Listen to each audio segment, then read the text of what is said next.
I've added shock to the pool. I've added chlorine tabs to the chlorinator. The pool has been refilling. Almost up to the top step. You can see there's a little bit of a lighter line on the liner there. That's where the water normally sits. I'm going to probably end up overfilling the pool, but I'm going to get it to its target level first and see how the filtration goes. So let me show you how to open up the filter. Alright, the first step is to shut off the pool. So shut that. I'm also going to shut off my solar heater just so we don't get any DE in there. This is a Diatomaceous Earth Filter by Hayward. Everything is all good. Let me let everything close and settle, and then we'll get going. Okay, last year, before I closed the pool, I made sure to thoroughly backwash the filter. So it is about as clean as it's going to get, so there's no real preparatory work as far as that's concerned. We do need to install the gauge. Now this had some Teflon on it. I'm not going to worry about that for now. I'm just going to screw it right in, and if it leaks I can always Teflon it later. And we just want to put this in so it's tight and that we can read it.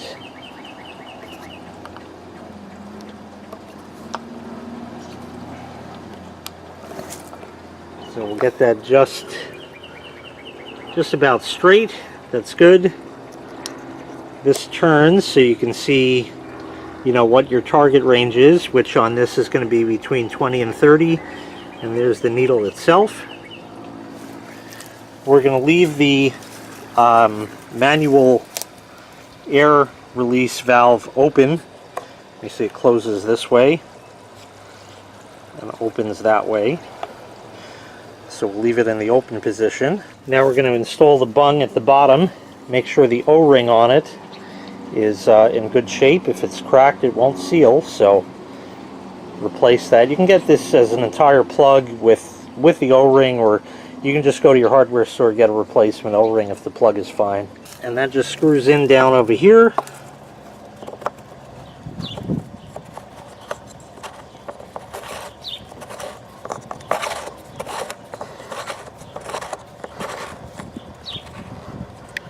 Finger tight. Then you can get a screwdriver and just put it in there and snug it up a little bit. That should do it. We're going to turn the multi-port valve over to filtration. You can hear some air as some water rushes in from whatever's going on.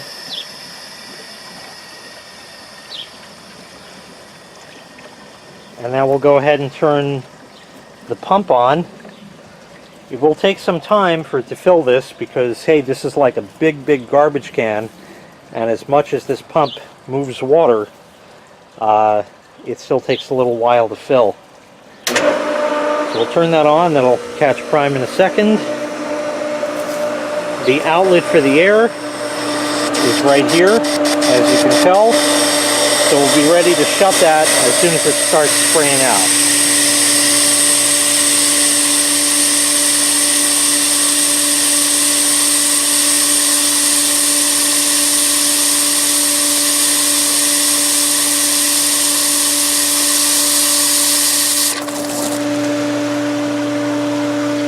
And that's it. And our pressure is about 18, 19, somewhere in there. About 20 now. It'll climb a little bit. And now we have to put in DE. Okay, now we're ready. Here's the box of DE, or Diatomaceous Earth, or diatomite, or whatever they decide they want to call it this year. We'll open this up. And we'll get a big scoop of that. And you'll see it looks like flour, but it's not. This, you don't have to take your time with. You can just dump it right in. So there's one.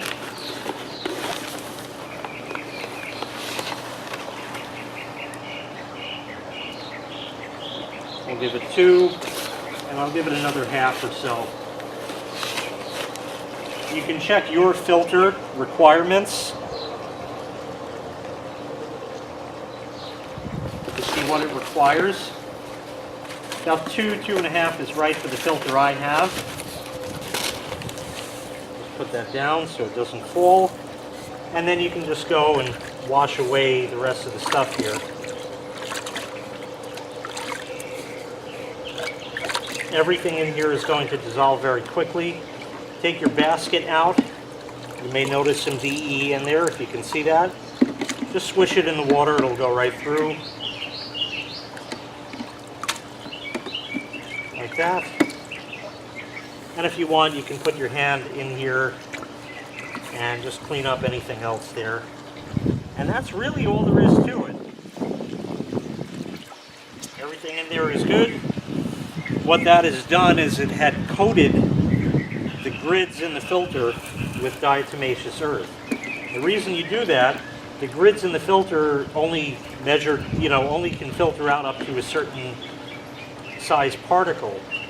The DE coats that and makes the little holes in the grid smaller so it can filter out even finer particles. Once that's in, we just let it roll. And if we come back and look, your pressure should have gone up ever so slightly. And everything is now up and running.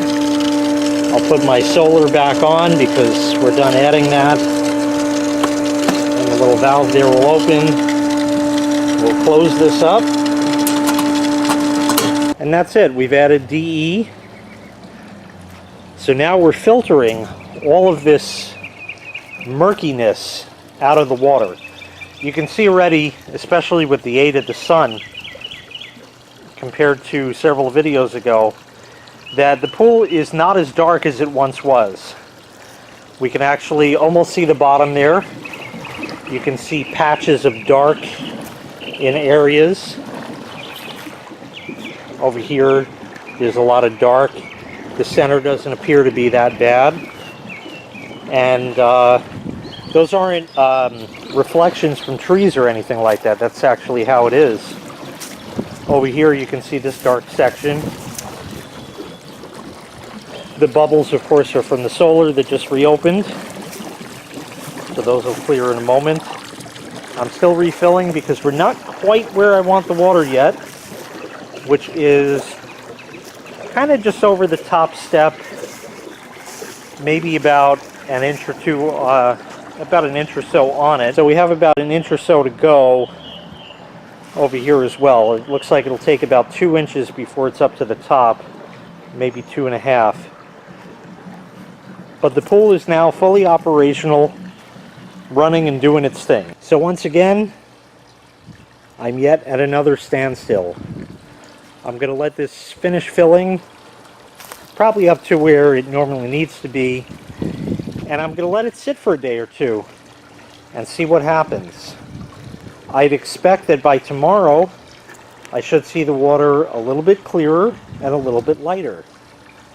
And this will go on over a series of days. And finally it'll get to a point where it gets pretty clear, and then we can start vacuuming the stuff at the bottom there. So that's going to be the next step. Now keep an eye on your filter pressure.